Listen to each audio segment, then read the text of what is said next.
akutokee, Mungu akuonekanie. Tutaongozwa na kitabu cha Matendo ya Mitume sura ya 10 mstari wa kwanza hata ule wa 4.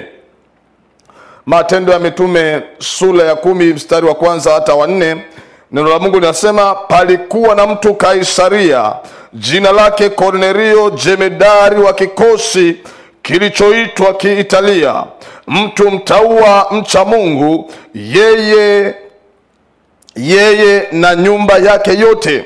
Naye alikuwa akiwapa watu sadaka nyingi na kumwomba Mungu daima. Kaona katika maono wazi wazi kama saa 9 ya mchana, malaika wa Mungu akimjia na kumwambia, Kornelio. Akamkodolea macho, akaogopa, akasema, kuna nini Bwana? Akamwambia, sala zako na sadaka zako zimefika juu na kwa ukumbusho mbele za Mungu. Haleluya. Mpendwa mtazamaji, nimesoma kitabu cha Matendo ya Mitume sura ya 10 mstari wa kwanza mpaka wa 4. Kitabu hiki cha Matendo ya Mitume kiliandikwa na mtu mmoja anaitwa Luka, ambaye alikuwa akimwandikia Theofilo mnamo mwaka wa 60 hata mwaka wa 70. Mtu huyu ambaye anaitwa Luka alikuwa akiandika kitabu hiki kwa Theofilo ambaye alikuwa ni Mrumi. Huyu mtu alikuwa amejaliwa mamlaka katika kipindi hichi cha Kaisaria, na kwa vile alikuwa ni mkuu, Luka akawa anamwandikia Theofilo ili afahamu kinagaubaga mambo ya Roho Mtakatifu, mambo ya kanisa, ili yamkini aweze kuwa mtetezi.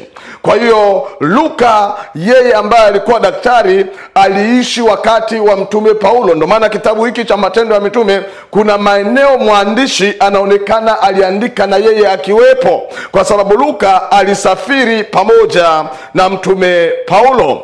Katika sura hii ya 10 Luka anaandika habari ya mtu mmoja ambaye alikuwa ni mkuu wa kijeshi. Jina lake anaitwa Kornelio. Mtu huyu alikuwa ni kiongozi, alikuwa ni mtu ambaye ameaminiwa katika mji wa Kaisaria, ambao mji huu leo hii upo katikati karibu na Tel Aviv. Katika Israeli ya zamani, mji huu wa Kaisaria ambao uko karibu na pwani ulikuwa ni mji wenye kuheshimiwa. Kwa hiyo Kaisaria Kornelio kupewa kuiongoza Kaisaria kama mkuu, kama akida wa kijeshi, ilitokana na heshima aliyokuwa nayo. Heshima ya mtu huyu ilikuwa kubwa, alikuwa na watu wengi chini yake. Lakini pamoja na heshima aliyokuwa nayo, Kornelio aliweza kufanya mambo 4 yaliyokuwa kivutio cha Mungu kumtokea.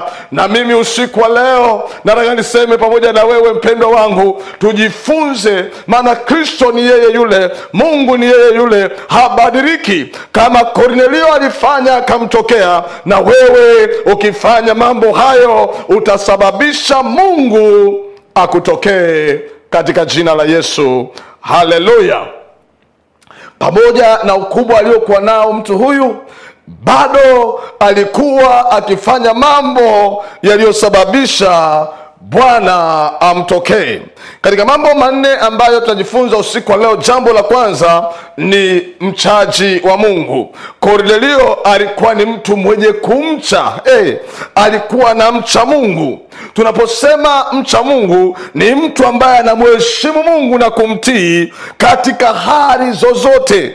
Ni mtu ambaye anamheshimu Mungu na kunyenyekea na kumuogopa. Kwa kifupi tunasema ni mtu aliye na hofu ya Mungu. Haleluya. Anapolisikia neno la Mungu anaogopa na kutetemeka. Anaposikia neno la Mungu anajisikia kuhakikisha kwamba amelitimiza neno hilo kabla ya kufanya jambo jingine lolote.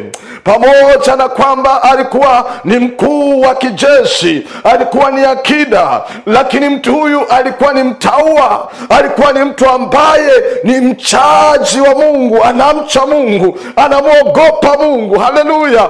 anatenda haki, anafanya vizuri, sio kwa sababu anaogopa mamlaka iliyo juu yake. Anafanya vizuri kwa sababu anamuogopa Mungu aliyomweka. Ni mtu anayemcha Mungu. Haleluya! Mtu ambaye anamaanisha kumcha Mungu. Kornelio, kumcha Mungu. Mungu anatafuta wamchao. Mungu anatafuta wanaomwabudu. Watu wanaomwabudu Mungu katika roho na kweli imekuwa bidhaa adimu. Wengi wapo wamejiingiza kwa siri, wengi wapo wamejiingiza kwa kawaida. Lakini unapotaka Mungu akutokee na kukuonekania, lazima udevelop tabia ya kuwa mchaji. Uwe ni mtu unayemcha Mungu. Kwa miaka ambayo Mungu amenipa kumtumikia na kuishi katika neema hii ya wokovu, takriban miaka 28 ya utumishi katika neema hii ya wokovu, nimegundua sifa zipatazo 6 za mtu amchaye Bwana. Mtu amchaye Bwana utamtambuaje? Namba 1, mtu anayemcha Mungu huwa habadiliki kutokana na mazingira. Mazingira hayambadilishi mcha Mungu. Nisikilize mpendo wangu, kuna mtu mwingine akiwa kanisani ni mtakatifu, akiwa na ubiri ni mtakatifu, akiwa kwenye uwepo wa Mungu ni mtakatifu, lakini akizunguka kona tu nje ya kanisa, maneno anayoongea huwezi kuamini kama ndio yule alikuwa ametoka kuhubiri. Maneno anayoongea huamini kama ndio yule anayonyoshaga mikono juu akiabudu. Anabadilika. Ukimkuta kanisani ni tofauti na ukimkuta mahali pa kazi. Anabadilika. Mtu wa namna hii hawezi kuwa mcha Mungu. Mcha Mungu huwa habadiliki. Mcha Mungu huwa ni yeye yule. Vile alivyo nyumbani mwa Bwana ndivyo alivyo nyumbani, ndivyo alivyo kazini, ndivyo alivyo kila pahala. Wako watu nyumbani mwa Mungu ni watakatifu, wanatembea kwa mwendo wa kunyata, wanatembea kwa mwendo wa namna ya upole. Wakute nyumbani ni mbogo waliojeruhiwa. Wako watumbao paka unashangaa. Nimekuwa nikishangaa, mtu anahubiri unapokea vizuri, lakini ukimkuta nje ya madhabahu jinsi anavyoishi ni tofauti. Mtu huyu sio mcha Mungu. Mcha Mungu habadiliki. Mcha Mungu yuko vile vile, lile analolisema ndilo analolitenda. Jambo la pili, sifa ya pili, mcha Mungu hata akiwa peke yake, hana watu aliowazoea, bado anashika viwango vya uchaji. Hata akiwa peke yake, mtu asiyemcha Mungu atafanya vile anavyoweza mbele ya watu ili wamuone kuwa na mcha Mungu. Lakini mcha Mungu yeye, hata watu wasipokuwepo, hata akibaki peke yake, bado anaendelea kumheshimu, bado anaendelea kumlingana, bado anaendelea kutumilia msalaba. Mcha Mungu huwa haangalii watu waliopo. Watu wengi wanabadilika wakiona walapo, waliokuwa wanawafahamu hawapo. Ndio maana utashangaa mtu mmoja hata ukienda kumuuliza au kumsalimia Bwana asifiwe mahali pake pa kazi, hakujibu. Kwa nini? Kwa sababu ni mtu anayebadilika. Ni mtu ambaye anabadilika. Akiona watu wasiomjua kuwa ameokoka, anajiachilia, anafanya yale yote anayoyajua. Lakini mcha Mungu popote pale akienda atajulikana hata asipoongea, maana ni mchaji. Namba 3, mtu anayemcha Mungu hana maneno mengi. Hana maneno mengi. Ukiona mtu anaongea kama cherehani maneno mengi, huyo bado hajafikia viwango vya kumcha Mungu. Mtu anayemcha Mungu hana maneno mengi. Ndio maana moja kati ya tabia za Roho Mtakatifu ni upole. Ndio maana Yesu alifundisha akisema, maneno yenu yawe ndio au sio, mengine yanayozidi yanatoka kwa yule mwovu. Maana yake nini? Maneno mengi yanaondoa uchaji. Ndio maana kwenye maneno mengi kuna mizaha. Unatamka maneno unasema, nilikuwa nakutania, I was just joking, namna yoyote ya utani, namna yoyote ya mizaa haiwezi kuwa kwa mtu amchaye Bwana. Amchaye Bwana, maneno yake yamekolea munyu. Kutamka kwake tu kunaonyesha huyu ni mtu aliyekirimiwa na Bwana. Kwa maneno yake anatambulikana. Ndiposa Yesu alisema, mtawatambua kwa matunda yao, maana watu hawachumi tini katika mizeituni. Mtatambua miti mizuri kwa kuona matunda yake mazuri. Mtatambua watu wamchao Bwana kwa kuona matendo yao mazuri.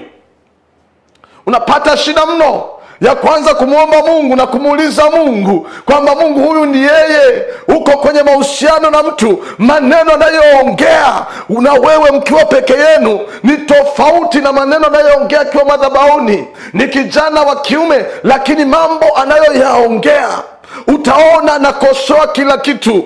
Anakosoa mchungaji, anakosoa, yani unaona mpaka ukisikia unashangaa, huyu ni yule ninayemfahamu au si ni huyo? Hajafikia hatua ya kuwa mcha Mungu, ni mnafiki. Mnafiki ndo mtu mwenye sura mbili, akiwa hapa anaonekana hivi, akiwa hapa anaonekana hivi. Lakini mtu amchaye Mungu, yeye hana maneno mengi, maneno yake yanakuwa sawa na ipasayo injili ya Yesu Kristo. Bwana kujalie siku wa leo kupokea hii nguvu aliyokuwa nayo Kornelio ya kuwa mcha Mungu. Cheo chake, ubosi wake, mamlaka yake, nyota alizokuwa nazo begani hazikumzuia Kornelio kuwa mcha Mungu. Aliendelea kuwa mcha Mungu. Ninaelezea sifa za mcha Mungu zikoje. Sifa ya 4, anapenda mambo ya Mungu kupindukia. Mtu yoyote anayemcha Mungu anapenda mambo ya Mungu kupindukia. Mcha Mungu huwa hasukumwi wakati wa ibada kwamba sogea mbele, maana mcha Mungu anapenda akae karibu, asikie vizuri, kwa sababu kuna utofauti wa kukaa mbele kanisani na kukaa nyuma.